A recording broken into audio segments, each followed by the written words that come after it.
Hello everyone, it's me JB from UniqueTutorials. Today in this video I'll show you how to capture photos with natural processing in iPhone smartphones. So without further more delay, let's begin. Right now you can see my iPhone smartphone. So firstly, just open the App Store and just search for Moment Pro Camera 2, and now you'll see here Moment Pro Camera 2. Just click on it. Now click on Get or Install.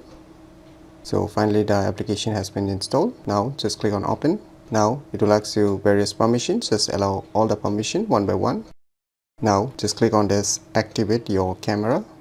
Now you can see the user interface of this application. So I'm not gonna discuss all the features it's gonna provide. So now just click on this option on the above.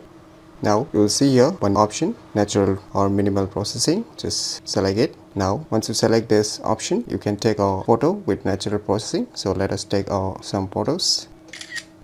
So you can see the photos captured with natural processing. So by using this application named as Moment Pro Camera 2, you can easily capture photos with natural processing in iPhone smartphones very easily. So if you never known about this cool application, then you should definitely give it a try. So if you find this video tutorial useful, please click on the thumbs like button, and if you're new to our channel, click on the subscribe button, and lastly, thanks for watching.